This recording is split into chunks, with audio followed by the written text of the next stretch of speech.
I live in a town where everyone sleeps before 10 p.m. It has become some kind of custom now. People lock their doors, turn off their lights, and crawl into bed as though their lives depend on it. Even the stray dogs vanish into silence, and the world outside becomes still. As a kid, I'd ask my parents, why does everyone sleep so early? They'd always give me the same answer. That's just the way it's always has been. But that answer never satisfied me. Why was it the way it's always been?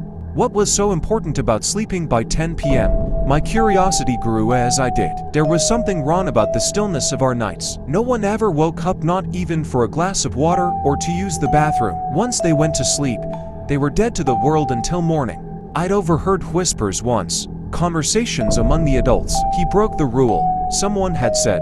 Never woke up again. They saw me listening and stopped talking. But the seed of curiosity had already been planted. What really happened after 10 p.m.? One night, I decided to find out. That evening, I followed the routine like always. Dinner at 7, TV until 9, and then to bed. But this time, I pretended to sleep.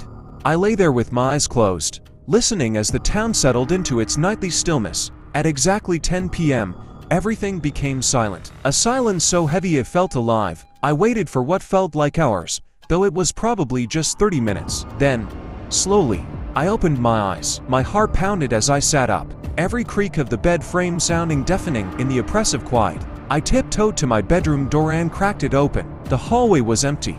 I could hear the sound of my own breathing.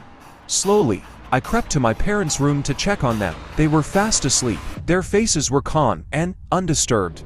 For a while, I just stood there, watching them, but as I turned back toward my room, that's when I felt it.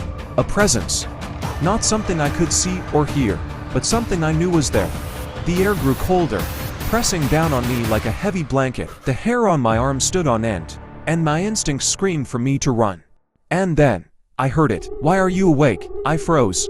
My mouth went dry, and my limbs felt like lead. But then I thought, it's Mom. It has to be Mom.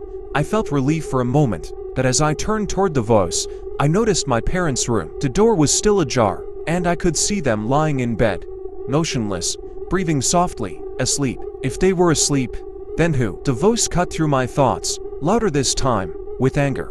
Why are you not sleeping? You were supposed to be asleep. The sound was coming closer. My chest tightened as I turned the corner, and then I saw it. It wasn't my mother, not my father. Not anything human. The figure was impossibly tall and thin. Its skin stretched taut over its skeletal frame. Its face, or the space where a face should have been, was a void. A swirling black emptiness.